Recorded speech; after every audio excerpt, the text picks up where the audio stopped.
போகிற டாபிக் எதை பற்றினா யாருக்கிட்டையும் ஹெல்ப் கேட்காதீங்க. என்னடா யாருக்கிட்டையும் ஹெல்ப் கேட்கக்கூடாதுன்னு கேட்டிங்கன்னா, ஹெல்ப் மீன்ஸ் இந்த ஹெல்ப் கிடையாது, மணி ஹெல்ப். ஏன்னா யாருக்கிட்டையுமே மணி ஹெல்ப் வந்து நீங்கள் கேட்காதீங்க. நீங்கள் மணி ஹெல்ப் கேட்டிங்கன்னா அந்த மணியை வச்சு நீங்கள் முன்னேறிட்டிங்கன்னா, நான் கொடுத்த மணியால் தான் நீ முன்னேறிட்டீங்கன்னு சொல்லிட்டு எல்லாரும் நீங்கள் கடைசி வரையும் நீங்கள் சாகிற வரையும் உங்கள்கிட்ட சொல்லிக்கிட்டே இருப்பாங்க.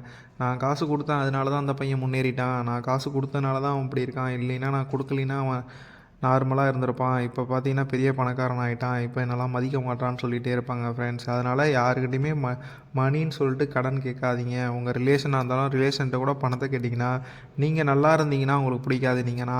நீங்கள் நார்மலாக இருக்கும்போது நீங்கள் அவங்கள்ட்ட பணம் கேட்டுகிட்டே இருக்கணும், அவங்க கொடுத்துக்கிட்டே இருப்பாங்க. அதுக்கு நீங்கள் வட்டியோ ஏதோ கொடுத்துட்டே இருக்கணும். அப்படி கொடுத்துட்டு இருந்தீங்கன்னா தான் அவங்களுக்கு உங்களை பிடிக்கும். நீங்கள் முன்னேறிட்டிங்கன்னா அவங்களுக்கு எந்த விதத்துலேயும் லாபம் கிடைக்காது. அதனால தான் யாருக்கிட்டையும் நீங்கள் ஹெல்ப் கேட்காதீங்க. ஏன்னா நீங்கள் முன்னேறிட்டிங்கன்னா அவங்களுக்கு பொறாமை இருக்கும். நீங்கள் வேணால் அவங்க சொல்லுவாங்களா சும்மா, நீங்கள் மாதம் மாதம் ஏதாவது ஒரு நல்ல ஒரு பார்ட்டிக்கு போயிட்டு நல்லா சம்பாதிக்கிறேன், நல்லா இருக்கேன், ரிச்சாக இருக்கிற மாதிரி சும்மா ஒரு 2 3 ஸ்டேட்டஸ் ஒண்டி போட்டிங்கன்னா போகிறோம். மற்ற எல்லாருக்கும் பொறாமை பொசசிவ்னஸ் அதிகமாக இருக்கும். ஸோ ஃப்ரெண்ட்ஸ், அதனால் பொசசிவ்னஸ் அதிகமாக இருக்கும். இவன் என்னடா முன்னேறிட்டான், இவன்லாம் எப்படா இருக்கான் பார்த்தியா, இவன் நம்மள்ட்ட கடன் வாங்கிட்டு இருந்தப்ப இப்போ பெரிய ஆள் ஆகிட்டான். ஸோ அவங்கள்ட்ட யாருக்கிட்டையுமே கடன் வாங்காதீங்க. மோஸ்ட்லி கடன் வாங்குறத தவிர்த்துருங்க. உங்களோட இருக்கிற நீங்கள் சம்பாதிக்கிற காசை வச்சு நீங்கள் செலவு பண்ண பாருங்கள்.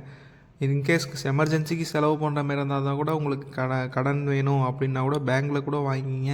மனுஷன்கிட்ட வாங்காதீங்க. ஏன்னா மனுஷன் எப்போ வேணாலும் எப்படி வேணாலும் வார்த்தையை மாற்றி மாற்றி பேசுவாங்க. ஏன்னா நீங்கள் முன்னேறிட்டிங்கன்னா அவனால தான் முன்னேறினீங்க. நீங்கள் நாசமாக போயிட்டீங்கன்னா, நான் கடன் கொடுத்தா அந்த பையன் நாசமாக போயிட்டான் அப்படின்னு சொல்லிட்டு போயிடுவாங்க. ஸோ ஃப்ரெண்ட்ஸ், மனுஷனை ஒன்றையும் நம்பாதீங்க. நீங்கள் பேங்க்கில் கூட கொடுத்து உங்கள் ப்ராப்பர்ட்டிஸ் வச்சு கூட கடன் வாங்கிங்க.